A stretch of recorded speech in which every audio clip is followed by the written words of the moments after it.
भाई मौलाना साहब अल्लाह अच्छे जिरक सियासतदान हैं भाई, उन्हें कैसे पता कि दहशतगर्दी होने इस दिन को होनी है जी, ये होना है तो वो होना है जी, इलेक्शन रोक दिए जाए, इलेक्शन ऑन के सोने आए दरखास्त और खूसा नहीं चलनी है। बहुत लोग पूछते हैं, मुझसे सवाल करते हैं कि इमरान खान साहब वाकई साइफर केस है, जाहिर है सजा होगी तो सजा के लिए लोग बहुत ज्यादा सोच रहे हैं जी 14 साल होगी। मैं नहीं समझता, ना सजाए मौत होगी ना 14 साल, सजा जरूर होगी। लेकिन अभी तो इमरान खान नहीं आ रहे, नवाज शरीफ साहब वजीर आजम हो सकते हैं, सदर भी बन सकते हैं, ये भी हो सकता है नवाज शरीफ साहब सदर हो, वजीर आजम शहबाज शरीफ हो। पीटीआई कालदम नहीं होगी, पेशन गोई मेरी। नंबर 2, बैलेट पेपर पे बल्ले का निशान होगा, पेशन गोई। नंबर 3, इमरान खान नहीं होंगे, वो इलेक्शन नहीं लड़ेंगे। Number 4, chairman PTI Adiala university में, वाइस चेयरमैन जनाब शाह महमूद कुरैशी साहब आल्सो अडियाला यूनिवर्सिटी तालीम हासिल कर रहे, तो फिर पीटीआई का झंडा कौन उठाएगा?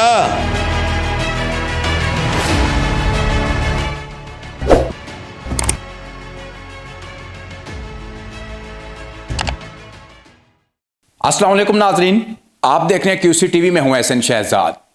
नाजरीन, मौलाना फजल रहमान ने दरख्वास्त दायर कर दी है, सिक्योरिटी इशू है, इलेक्शन ना करवाएं। आइन के मुताबिक 90 रोज़ में इलेक्शन होने थे, पहले भी आइन की खिलाफ वर्जी की गई।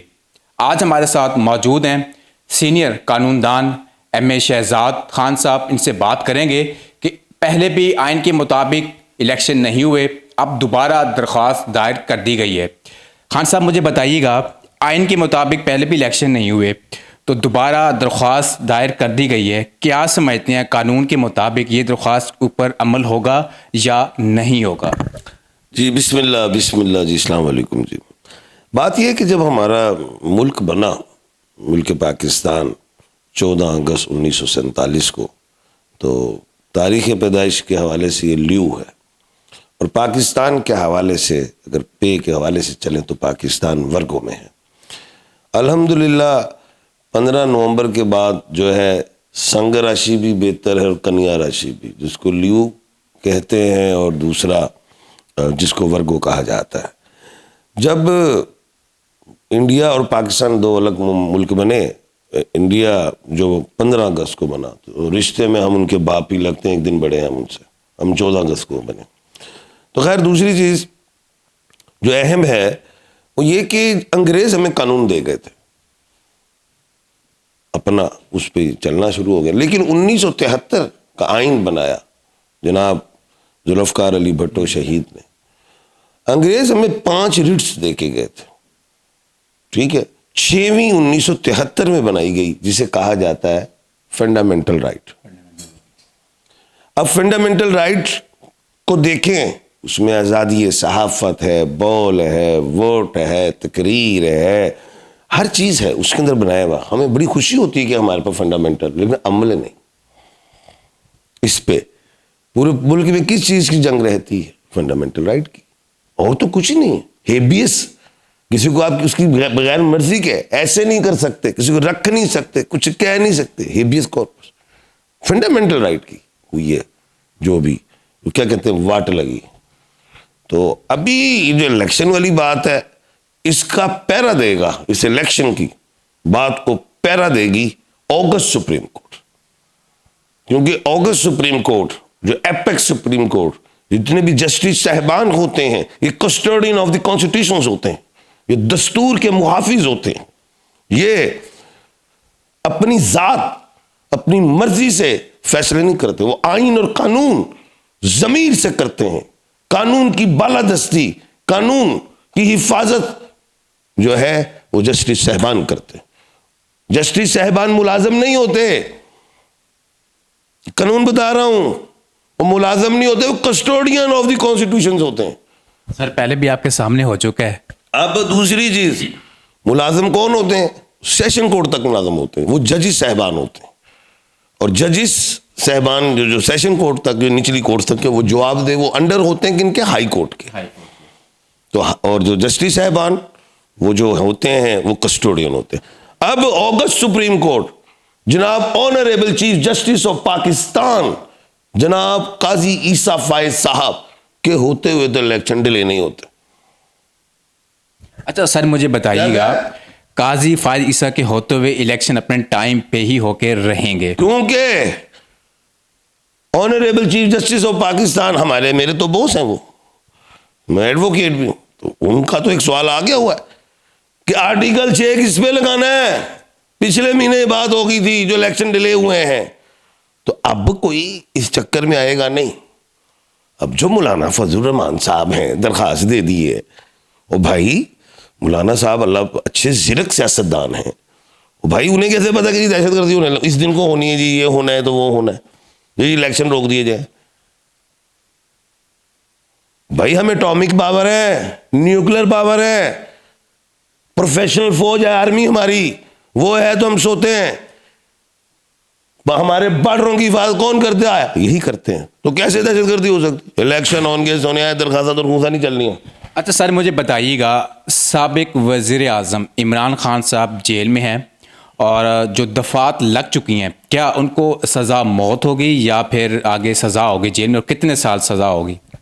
बात यह है कि बहुत लोग पूछते हैं, मुझसे सवाल करते हैं कि इमरान खान साहब वाकई साइफर केस है, तो उसमें जब जाहिर है सज़ा होगी तो सज़ा के लिए लोग बहुत ज़्यादा सोच रहे हैं कि जी 14 साल होगी।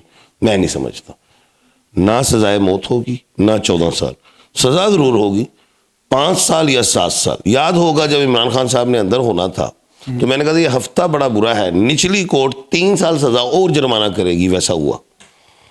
तो ये मुझे 5 साल और 7 साल। हाँ, एक चीज़ है कि लोग पूछ रहे क्या ज़ाहिर सज़ा हो जाएगी तो बेल भी तो हो ही जाती है ना। अब लोग पूछ रहे हैं कि इलेक्शन से पहले आ जाएंगे, बेल हो जाएगी, तो मुझे नहीं लगता कि वो इलेक्शन से पहले आए, इलेक्शन के बाद आए। तो सर, आप जो भी पेशन गोई करते हैं वो सच साबित होती है, तो इस बार इलेक्शन होते हैं तो आप किसको वज़ीर आज़म देख रहे हैं? बिलावल भुट्टो जरदारी को देख रहे हैं? कंपटीशन बहुत ज़्यादा है, मरीम नवाज़ भी हैं, नवाज़ शरीफ भी हैं, शहबाज शरीफ भी हैं, आपस में लड़ाइयाँ भी हैं इनकी अंदरूनी, बाहर तक बात नहीं है, मगर बाहर फिर भी बात आ जाती है। तो आप फ्यूचर में किसको देखते हैं वज़ीर आज़म? देखिए, बात यह है कि जनाब मियाँ मोहम्मद नवाज शरीफ साहब बाऊ जी जो हैं वो बरतानिया से आए डिग्री लेके, और उसको अटेस्टेड करवाया, उस डिग्री को सऊदीया ने कर दिया वेरिफिकेशन, हाँ जी डिग्री इज क्लियर। कतर ने भी देखी डिग्री क्लियर, यूई ने देखी क्लियर, अब यहाँ पे ले आए डिग्री। तो भाई अब वही बनेंगे ना वजीर आजम। और अभी अडियाला यूनिवर्सिटी में इमरान खान साहब बैठे हुए डिग्री लेने के लिए, पहले वो अटक यूनिवर्सिटी में थे, वहाँ से उन्होंने कोर्स क्लियर किया, अब आ गए इधर अडियाला में। तो जब ये बाहर आएंगे तो फिर एक दोबारा इनिंग होगी, लेकिन अभी तो इमरान खान नहीं आ रहे। नवाज शरीफ साहब वजीर आजम हो सकते हैं, सदर भी बन सकते हैं, ये भी हो सकता है नवाज शरीफ साहब सदर हो, वजीर आजम शहबाज शरीफ हो, एक घर में दोनों सीटें भी आ सकती हैं। गो के अभी तक हुआ नहीं, लेकिन इनमें अब ज्यादा होता है, जाती उम्रा है ना, उम्रा। तो वजीर आला भी आपने देखा होगा शहबाज शरीफ रहते थे और जनाब नवाज शरीफ साहब वजीर आजम होते थे, तो दो चीज़ों का मज़ा इनको बहुत आता है। अच्छा, और जब ये नवाज शरीफ साहब आ जाते हैं, वजीर आजम बन गए, तो आदतन आपको पता है सेंचुरी नहीं करते, ये 50 भी नहीं होती। नहीं, एक दफ़ा उन्होंने किया ऐसा 75 75, मेरे ख्याल से पिछली हुकूमत 4 साल किए थे शायद, जब फिर वो शाहिद खाकान अब्बासी साहब आ गए थे, तो सेंचुरी नहीं होती। तो ये अगर वजीर आजम आए, इन्होंने इस दफ़ा वो सोच रहे हैं कि मैं इंग्लैंड से अच्छी प्रैक्टिस करके आए वो बैटिंग की, तो फिर जाएंगे फ्रंट फुट पे। आदत वही होती है जैसे बाबर आजम बैक फुट पे जाके शॉट देता है और कैच करवा देता है। ये इंडिया का रोहित फ्रंट फुट पे खेलता है, ऑस्ट्रेलिया फ्रंट फुट पे खेलती है। वो खैर ये भी वो सोच रहे हैं कि मैं आया हूँ कि जाहिर है क्रिकेट ज़्यादा ही बरतानिया की है, तो ये आएंगे फ्रंट फुट पे खेलेंगे, नवाज शरीफ साहब पीछे स्टैंप आउट हो जाए। सर, पीटीआई का फ्यूचर आप कहाँ पे देख रहे हैं? क्या इलेक्शन आते हैं, इनको इजाज़त मिलेगी इलेक्शन लड़ने के लिए पीटीआई को कि नहीं? आपकी पेशन गोई क्या कहती है और कानून के मुताबिक क्या कहेंगे आप? देखिए, पीटीआई कालदम नहीं होगी, पेशन गोई मेरी। नंबर 2, बैलेट पेपर पे बल्ले का निशान होगा, पेशन गोई। नंबर 3, इमरान खान नहीं होंगे, वो इलेक्शन नहीं लड़ेंगे। Number 4 chairman PTI Adiala university में, वाइस चेयरमैन जनाब शाह महमूद कुरैशी साहब आल्सो अडियाला यूनिवर्सिटी तालीम हासिल कर रहे हैं। मेरे ख्याल से इन्होंने तालीम हासिल भी इकट्ठे बरतानिया में भी एक यूनिवर्सिटी में की, याद है? दोनों ही थे। हाँ, बरतानिया में भी। अब ये दोनों अंदर, अब आगे क्या हो रहा है? आगे वो प्रेस कॉन्फ्रेंस कर गए शाह महमूद कुरैशी साहब, तो ठीक है, नहीं तो इनको भी सजा हो जानी है साइफर में। तो फिर पीटीआई का झंडा कौन उठाएगा? असद उमर साहब एक बेटा 12 के खाने के मालिक हाथ खड़ा करके जी मैं सियासत में नहीं, लेकिन कोई ऐसा नोटिफिकेशन तो नहीं जारी कर दिया, ऐसा कुछ तो एफिडेविट कुछ स्टाम्प तो नहीं लिख दिया मैंने सारी जिंदगी नहीं करना, दोबारा भी आ सकते। अली मोहम्मद पीटीआई का झंडा उठा सकते। एक सबसे बड़े बब्बर शेर, 4 परवेज हुए थे, मैंने बताया था, याद है? परवेज मुशर्रफ साहब अल्लाह पाक जन्नत में जगह दे, सदर पाकिस्तान भी, चीफ ऑफ आर्मी स्टाफ भी, परवेज कैनी साहब जो हैं वो भी 2 दफ़ा, एक दफ़ा वो क्या कहते हैं चीफ ऑफ आर्मी स्टाफ भी और एक्सटेंशन भी। परवेज खटक साहब वजीर दफ़ा भी, वजीर आला भी। अब परवेज इलाही साहब जो अंदर है वो अभी बाहर नहीं आए, वड्डा झंडा उन्होंने दे हाथ ही ना बढ़ा दिता जाए पीटीआई का, कह रहे हैं जी, क्योंकि प्रेस कॉन्फ्रेंस नहीं की उन्होंने। सर पीटीआई के ऊपर इस टाइम बुरे हालात हैं, हमेशा काला कोट ही बचाएगा। मैं एक इंटरव्यू कर रहा था तो उन्होंने मुझे यही कहा कि खान साहब के हमारे साथ मुलाकातें हुई और हो सकता है कि काला कोट मैदान में आए और पीटीआई को जितवाएगा। खान साहब जेल में बैठ के दावा भी करते हैं कि नवाज शरीफ ने जलसा किया, मैं खाली ऐलान कर दूं तो डबल अवाम वहाँ पे मौजूद होगी। खान साहब अगर ऐलान करते हैं कि रेडी वालों को भी इलेक्शन पे खड़ा करते हैं तो वो भी जीत जाएगा, तो आपकी इसकी क्या पेशन गोई है? देखिए, रेडी वाला तो अब नहीं जीतेगा। खान साहब आज़ाद होते तो रेडी वाला भी खड़ा करते तो जीत जाता। खान साहब हैं इस वक्त अंदर।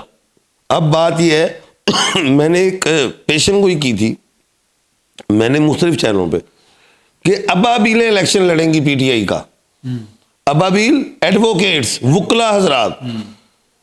वुकला हजरात लड़ेंगे इलेक्शंस तो जीतेंगे। कोई आम आदमी अगर लड़ेगा तो जेलों में जाएगा। समझ में आ गई बात? जी नाज़रीन, आपने सीनियर कानूनदान की बात सुनी, मुझे दीजिए इजाज़त, अल्लाह हाफ़िज़।